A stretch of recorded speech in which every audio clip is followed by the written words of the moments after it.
Hi అందరికీ, welcome to Siri Mahesh food channel. అందరూ బాగున్నారా? నేనైతే చాలా బాగున్నానండి. ఇవాళ నేను ఒక స్వీట్ ఐటెంతో అయితే మీ ముందుకు వచ్చేసాను. ఏంటంటే రాయలసీమ స్పెషల్ బెల్లం పాయసం. దానికి కావాల్సిన ఇంగ్రీడియంట్స్ అయితే మనం ఇప్పుడు చూసేద్దాం.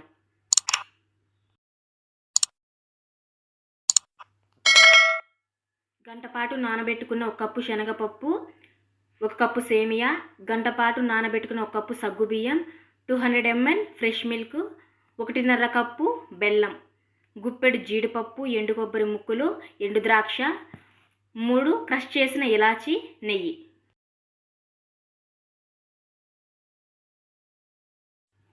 నానబెట్టుకున్న శనగపప్పుని కుక్కర్లో వేసి తగినంత వాటర్ వేసి ఉడికించాలి. 3 or 4 విజిల్స్ వచ్చే వరకు మెత్తగా ఉడికించుకోవాలి. ఇలా పలుకు లేకుండా మెత్తగా ఉడికించుకోవాలి. మరోపక్క కడాయి పెట్టి అందులో నెయ్యి వేసి డ్రై ఫ్రూట్స్ని గోల్డెన్ బ్రౌన్ కలర్లోకి వచ్చేంత వరకు వేపాలి. మాడిపోకూడదు. సేమ్ కడాయిలో తీసుకున్న సేమియాని గోల్డెన్ బ్రౌన్ కలర్లోకి వచ్చేలా సేమ్ అలాగే వేపుకోవాలి. ఇలా రావాలి.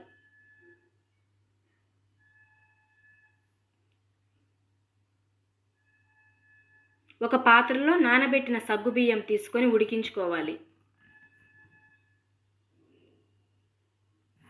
ఇలా చూపించిన విధంగా సగ్గుబియ్యాన్ని ఉడికించి అందులోకి ఫ్రెష్ మిల్క్ని యాడ్ చేసుకోవాలి. మరోపక్క కడాయి పెట్టి అందులో బెల్లం వేసి బెల్లం మునిగేంత వరకు మనం కాస్త వాటర్ని వేసి బెల్లాన్ని మనం కలుపుతూ కరిగించాలి. అడుగు అంటిపోయి మాడిపోతుంది. సో కేర్ఫుల్గా కలపాలి మనం.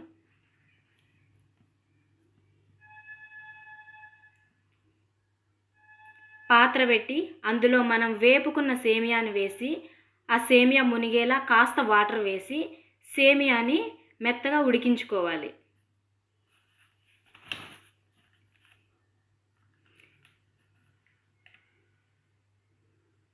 ఈ కన్సిస్టెన్సీ మనకు రావాలి. సేమియా ఇలా ఉడకాలి.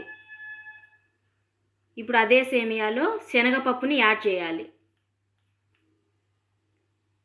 ఈ శనగపప్పు, ఈ సేమియా రెండింటిలో కరిగించిన బెల్లంని స్ట్రెయిన్ చేసుకుంటూ ఇందులోకి మనము యాడ్ చేయాలి.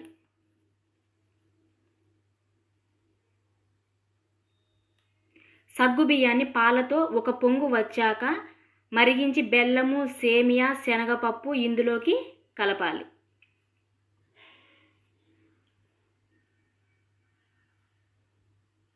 ఇలా అన్ని ఉండలు లేకుండా కలుపుతూ ఉండాలి.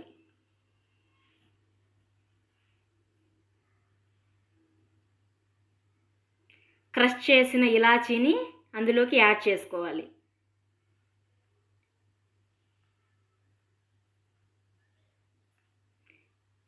ఈ 10 minutes బాగా ఉడికించుకోవాలి. మీడియం ఫ్లేమ్లో మాత్రమే. మరీ పలుచగా ఉండకూడదు, మరీ ముద్దగా ఉండకుండా చిక్కగా ఉండేలా చూసుకోవాలి. ఫైనల్గా మనం డ్రై ఫ్రూట్స్ని యాడ్ చేసుకోవాలి. ఒక 5 minutes చల్లార్చి సర్వ్ చేసుకోవడమే. ఈ కన్సిస్టెన్సీ మనకు రావాలండి. నేను తెల్ల బెల్లం తీసుకున్నానండి. బ్లాక్ది అయితే ఇంకా బాగుంటుంది.